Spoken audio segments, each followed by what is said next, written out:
Part होता, पण थेट आता वैष्णवीच्या चरित्रावर त्यांनी संशय उभा केला होता. चॅट्स जे आहेत ते समोर आल्याचं त्यांनी सांगितलं होतं, जो काही बेस नाहीये या केसचा. काय वकिलांशी तुमच्या बोलणं झालेलं आहे आणि इथून पुढे तुमची लढाई कशी असणार आहे? आरोपी हा आरोपी असतो, जो गुन्हेगार आहे तो कधी कबूल करणार आहे का मी गुन्हा केलाय म्हणून?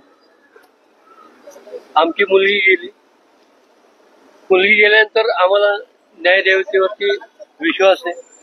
पोलीस त्यांचा योग्य पद्धतीने तपास करतायत. पोलीस त्याचा तपास करून निर्णय घेतील. पण ते जे आरोप करतायत ह्यात काही तथ्य नाहीये. हे आता आमच्या मुलीवरती जे शिंतोडे उडवतात याचा मी जाहीर निषेध करतो या फॅमिलीचा. हे योग्य नाही. मुलगी गेली त्याचं दुःख मोठं आहे आमच्यावरती, पण स्वतःला वाचवायसाठी आमच्या मुलीवरती आरोप करतात हे योग्य नाही. असं देखील बोललं जातं की आम्ही हुंडा मागितला होता, फॉर्च्युनर मागितले होते, त्यांनी त्यांच्या खुशीने किंवा तिच्यावर मारहाण देखील केली नाही. मी पहिल्या बाहेर कधी पण सांगितलं, मी साक्षीदार आहे स्वतः. त्यांनी 51 तोळे सोनं गाडी मागून घेतली, मागूनच घेतली. म्हणजे लग्नाची जी बैठक झाली त्याच्यावर बोलणं झालं होतं. त्यांचं म्हणणं असं होतं की वकिलांचं की 40 लाखाची फॉर्च्युनर घेऊन आम्हाला करायचं काय, 5 कोटीच्या गाड्या आमच्याकडे. 5 कोटीची गाडी आहे त्यांच्याकडे. या त्यांच्याकडे 5 कोटीची कुठली गाडी नाहीये. एक मर्सिडीज आहे, त्याच्यावरही कर्ज आहे, लोन आहे. ती गाडी ओढून नेली होती असं ऐकलं होतं आम्ही. त्यावेळेला आमच्या भावाने मदत करून ती गाडी ती पुन्हा आणलेली आहे. त्यांच्याकडे कुठल्या 5 कोटीच्या वगैरे गाड्या आमच्या माहिती नाही. तुम्ही सुट्टी आहात वैष्णवीचे, जे वैष्णवीविषयी जे बोललं गेलं होतात, काय तुमची पुढची लढाई असणार आहे? याला पोलीस यंत्रणा चालू आहे. पोलीस त्याचा योग्य तपास करतील. या न्यायदेवतेवर आमचा विश्वास आहे. त्यांनी किती शिंतोडे उडवले तरी त्याचा काही उपयोग होईल असं मला वाटत नाही. त्यांचे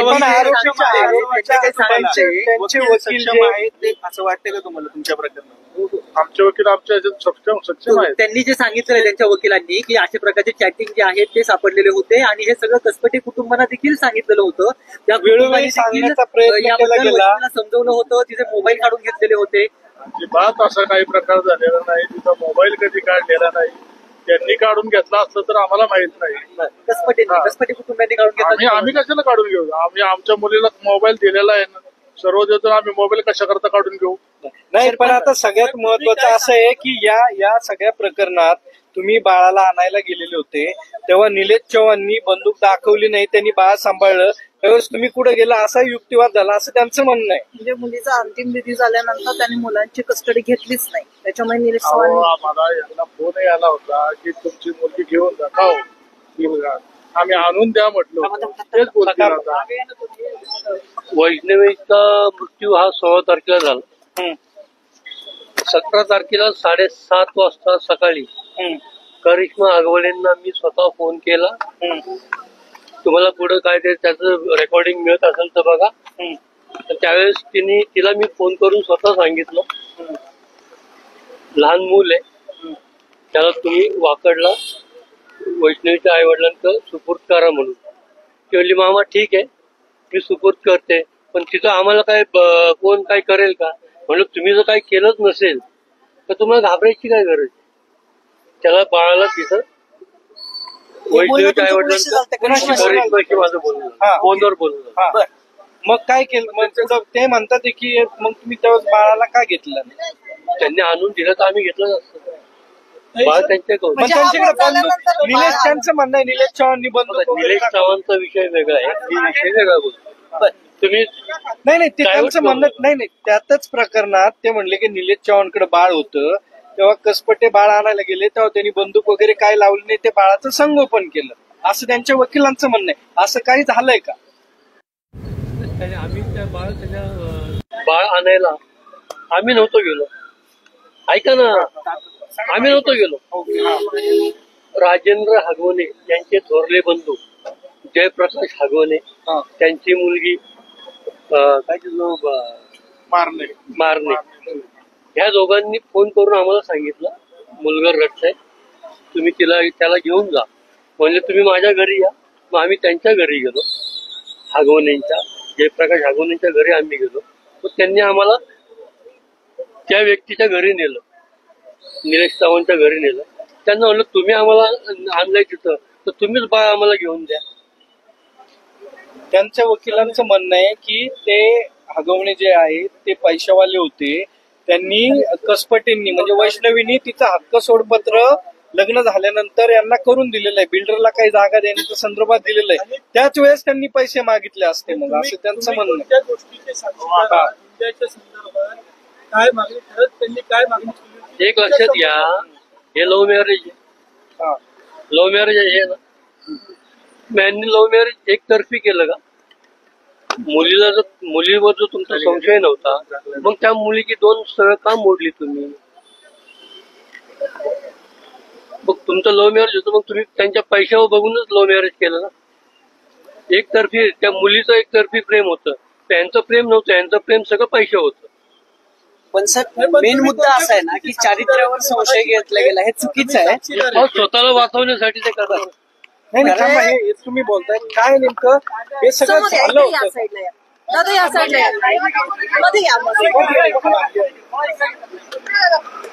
तुम्ही जो मुद्दा काढला ना की ते हक्क सोड केलं होतं वगैरे वगैरे, तर मी हे सांगेल की त्यांनी ज्या अनाठाई मागण्या केल्या होत्या याकरता आम्हाला एक बिल्डर गाठून त्याच्याकडून ऍडव्हान्स पैसे उचलावे लागले. बिफोर डॉक्युमेंट आम्ही त्यांच्याकडून पैसे उचलले आणि मग त्याच्याकरता आम्हाला आमची जमीन त्याला देऊन द्यावी लागली. त्यांनी ज्या अनाठाई मागण्या केल्या होत्या 51 तोळे आणि फॉर्च्युनर गाडी जी 50 लाखाची होती, एवढी आमची ऐपत त्यावेळेला नव्हती. त्यावेळेला आम्ही ऍडव्हान्स पैसे त्या बिचाऱ्याकडून उचलले आणि त्याला म्हणलं तुला आम्ही नंतर जमीन तुला जेवीसाठी देईल, आणि ऑन डॉक्युमेंट तसंच आहे. आम्ही ऍडव्हान्स त्याच्याकडून पैसे घेतले आणि मग आम्ही सर्व चुलत्यांनी मिळून मुलीच्या लग्नासाठी नंतर त्याला डॉक्युमेंट करून दिलेलं आहे. त्यावेळेला यांनी पैसे घेतले नव्हते, म्हणजे अगोदरच पैसे घ्यायला. ते हक्कसोड ते पत्र केलं, ते सोड नाही केलेलं नाही, जमिनीचं जेही केलं पण त्याला आमच्याकडे पैसे नव्हते. ज्यांनी एवढ्या मागण्या केल्या होत्या ना त्या पुरवण्याकरता पैसे नव्हते. आणि त्यावेळेला मग आम्ही इमिजिएट मध्ये एक बिल्डर पाहिला जो की हा माणूस होता की बिगर अग्रीमेंट करता त्याने आम्हाला पैसे दिले आणि त्या पैशावर मग आम्हाला अग्रीमेंट केलं. लग्नात नंतर मग आम्हाला त्याला ती जमीन द्यायला लागली. जमीन द्यावी लागली. हरकत प्रमाण त्याच्या आधी त्यावेळेला अग्रीमेंट झाल्यानंतर त्या हक्क सोडपत्र वैष्णवीने काय केलं, त्याला त्यांची सर्वांची कन्सेंट लागते. वडिलोपार्जित जमीन आहे म्हणून तिने ती कन्सेंट, आणि ती त्यावेळेला तिकडे नव्हती, आमच्याकडेच होती.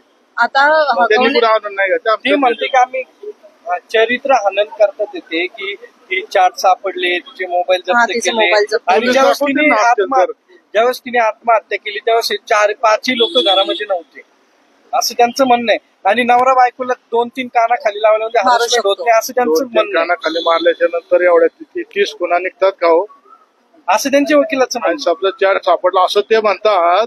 त्याला आता पोलीस रिपोर्ट नुसार त्याला 6 दिवस तिला मारहाणीच्या खुणा सापडल्यात. 6 दिवस तुम्हाला चार्ट सापडत होते का? मग तुम्ही काय करत होते? ते म्हणले 2023 पासून तिला कधीच मारहाण झाली नाही, त्या दिवशी चार्ट हो, सापडलं म्हणून मारलं. मारलेल्या ह्याच्यात नाही की त्यांच्यानंतर यांच्या घरी बैठकही झाली होती. कुठलाही घरंदार माणूस कुठला पोलीस चौकीत जाणार नाही. आम्ही सर्व म्हणून त्यांना जाब विचारण्यासाठी घरी गेलो, त्यांना त्याची तंबी देऊन आलो होतो की पुन्हा आमची मारहाण झाली तर हे काही योग्य नाही. मग त्यावेळेला सर्वांनी मारलं होतं, आम्ही सर्वांना त्यांना हे केलं होतं. मग चरित्र हनन का करतात? आता मला वाटतं त्यांना काही दुसरी बाजू दिसत नाही म्हणून चारित्र्य हनन करतात. तुमचं जर लव्ह मॅरेज आहे तर तुमचं लगेच तुम्ही डाऊट घ्यायचं काय कारण आहे? चारित्र्याचा संशय घ्यायचं काय कारण आहे?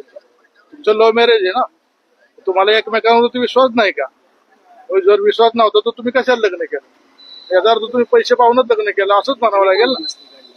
मग या सगळ्या गोष्टी आज ज्या काही घडल्या कोर्टामध्ये, मग यामुळे तुम्हाला काय वाटतं की वेगळं वळण कुठेतरी हे सगळ्याला वेगळं वळण द्यायचा त्यांचा प्रयत्न चालू आहे. असा काही विषय 100% नाही. आमच्या मुलीवर विश्वास आहे. ठीक आहे, थँक्यू.